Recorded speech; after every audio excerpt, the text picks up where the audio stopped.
Fala aí, amantes de MMA! Bem-vindos ao canal Passando a Guarda. Curte, comente, compartilha e se inscreve aí para ficar atualizado com as últimas notícias no mundo da luta. Vamos para mais um giro de notícias. A primeira notícia fala sobre a mais recente atualização do ranking peso por peso do UFC. Quem são os melhores lutadores de MMA do mundo no geral, tanto no masculino quanto no feminino? Com a dramática conclusão do UFC 298, o topo do ranking masculino foi abalado. Vamos dar uma olhada. Alexander Volkanovski é o mais recente grande do peso por peso a cair. Junto com Kamaru Usman, Israel Adesanya e Aljamain Sterling, o grande tinha sido um dos principais nomes na lista peso por peso do UFC. Após sofrer uma derrota avassaladora por nocaute no segundo round para Ilia Topuria no UFC 298 no último sábado, ele agora se junta aos seus antigos colegas campeões que caíram fora do top 5 e estão em risco de perder completamente seu ranking. Pode parecer uma reversão dura de Ilia Topuria subido tão alto e Volkanovski caído tão baixo tão rapidamente, mas o que mais pode ser feito quando a tomada da coroa é feita com tanta autoridade? Assim como Sean O'Malley e Alex Pereira antes dele, Topuria conquistou um lugar elevado no ranking, mesmo que seu currículo não se compare ao do campeão que ele derrotou. Ainda, atualmente nosso top 5 é uma mistura de rostos antigos e novos, com Topuria e Pereira ocupando lugares ao lado de veteranos como Makhachev, Edwards e Jones, por mais dominantes que tenham sido os últimos três. Na minha opinião, Alexander Volkanovski ainda merece uma segunda chance por estar mais de 1000 dias como campeão da divisão. Sem dúvidas, ao lado de José Aldo, ele é um dos maiores lutadores da categoria de todos os tempos, e suas conquistas fazem com que ele mereça uma segunda chance de disputar o cinturão. O que acham? Como você interpreta a queda de Alexander Volkanovski no ranking peso por peso após sua derrota no UFC 298? Você acredita que essa derrota terá um impacto duradouro em sua carreira? Com a ascensão de Ilia Topuria no ranking, você acredita que ele tem potencial para se tornar uma figura dominante na categoria em um futuro próximo? Quais desafiantes você vê como os mais promissores para mudar o cenário do ranking no futuro, considerando a diversidade de lutadores recebendo votos ou enfrentando futuros desafios? Quais confrontos você acha que poderiam ter o maior impacto nas classificações peso por peso nos próximos meses? Faça sua voz ser ouvida nos comentários. Vamos para a próxima notícia. Alex Pereira não descarta a possibilidade de participar de 2 lutas consecutivas, tanto no UFC 300 quanto no UFC 301, visando não decepcionar os fãs brasileiros. Inicialmente programado para ser o evento principal do UFC 301 no Rio de Janeiro contra Jamahal Hill, a promoção decidiu marcar a luta pelo título dos meio-pesados como evento principal do UFC 300 em 13 de abril. Pereira, no entanto, está aberto a competir em ambos os eventos. Pereira havia sugerido em janeiro que estava focado em quebrar o recorde de Ronda Rousey de menor intervalo entre defesas de título, e competir em 4 de maio no Brasil significaria um intervalo de 21 dias após sua defesa de título em Las Vegas. Rousey atualmente detém o recorde após 2 defesas de título em 56 dias, vencendo Sarah McKinney e Miesha Tate. Pereira afirmou em seu canal no YouTube que se tudo correr bem e ele não se lesionar, pediria para competir em ambos os eventos. Ele vê a oportunidade de lutar no UFC 300 como algo especial e uma oportunidade para ser lembrado na história do esporte. A luta contra Jamahal Hill será desafiadora, mas Pereira expressa confiança em sua preparação e está determinado a manter seu título de peso meio pesado.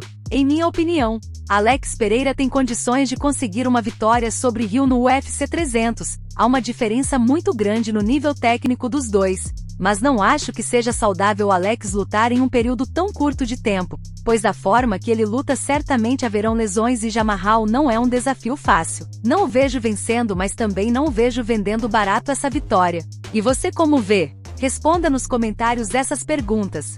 Você acredita que Alex Pereira teria condições físicas e mentais de competir em 2 eventos consecutivos, apenas com uma diferença de 3 semanas entre eles?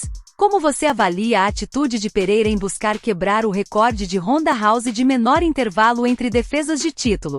Isso pode ser considerado uma demonstração de sua confiança ou uma estratégia arriscada? Qual sua opinião sobre a luta entre Alex Pereira e Jamahal Hill pelo título dos meio-pesados no UFC 300? Quais são as chances de Pereira manter seu título nesse confronto? Deixe a sua opinião sobre essa notícia. E na última notícia, Paulo Costa reage à derrota de Robert Whittaker no UFC 298, dando ou tocando. O peso médio do UFC, Paulo Costa, se junta à lista de lutadores confusos pela pontuação do MMA após o UFC 298. Costa divulgou uma declaração em sua conta X após lutar contra o ex-campeão Robert Whittaker e perder por decisão unânime no Honda Center, em Anaheim, Califórnia, prometendo mudar sua abordagem para sua próxima luta. "Ei, seus filhos da, vocês são incríveis", escreveu ele no X, "obrigado a todos pelo apoio. Durante a luta, senti que estava vencendo, pressionando ele para trás e machucando seu rosto, mas os juízes pensaram diferente. De qualquer forma, estou de volta sem lesões e na próxima vez vou pressionar ainda mais até o fim. Amo todos vocês." Costa incluiu um clipe que parecia ter sido gravado por um fã de seu trabalho mais enfático na luta, um chute giratório que machucou gravemente Robert Whittaker no final do primeiro round. O chute provavelmente garantiu a vitória em 2 dos 3 cartões dos juízes, embora um tenha dado ao Whittaker a varredura limpa 30-27. De acordo com as estatísticas do UFC, Robert Whittaker superou Borrachinha em golpes significativos, 95-67. Para surpresa de muitos, o coevento principal dos médios do UFC 298 não recebeu um bônus de luta da noite, embora o CEO do UFC, Dana White, tenha dito que Robert Whittaker e Paulo Borrachinha receberiam algum tipo de recompensa extra. Dana elogiou a performance e a determinação de Costa durante a luta. O executivo do UFC nem sempre foi tão positivo em relação ao peso médio, que se retirou de lutas anunciadas e uma vez apareceu com um peso muito acima do limite para uma luta com Marvin Vettori. "Eu achei que os dois pareciam bem", disse White. "Costa, tão grande, tão durável. Aquela perna da frente estava quase desfigurada, estava tão feia. Ele ficou lá, continuou balançando, continuou levando chutes na perna. Tivemos uma história estranha com o Costa. Mas quando você olha para a luta contra Luke Rockhold e depois para a luta de hoje à noite, o Costa vem para lutar. Quando você pode colocá-lo lá dentro, ele vem para lutar, na minha opinião."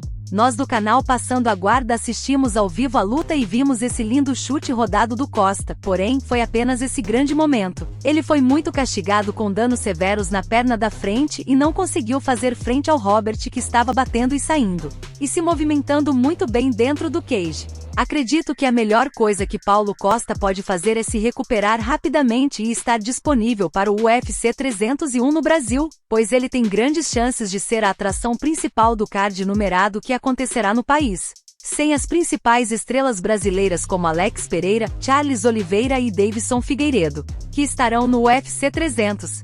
Os fãs brasileiros e o presidente Dana White precisam ter um bom plano B para lotar a Genesee Arena no dia 4 de maio de 2024. E na sua opinião, o que acha? Como você avalia a reação de Paulo Costa à derrota contra Robert Whittaker, especialmente considerando sua percepção durante a luta em comparação com a pontuação dos juízes? Você concorda com a análise de Dana White sobre a performance de Paulo Costa e Robert Whittaker no UFC 298? Qual é a sua opinião sobre a decisão de não premiar a luta como luta da noite, levando em consideração a controvérsia em torno da pontuação e o desempenho notável de ambos os lutadores? Como você vê o futuro de Paulo Costa no UFC e suas chances de recuperação após essa derrota? Comente embaixo no vídeo. Este é o canal Passando a Guarda. Curta, comente, compartilhe e inscreva-se para ficar atualizado com as últimas notícias no mundo da luta. Na tela você vê nossos vídeos de notícias mais recentes, clique e assista. Você vai gostar. Até a próxima, campeão, e mantenha sua guarda alta.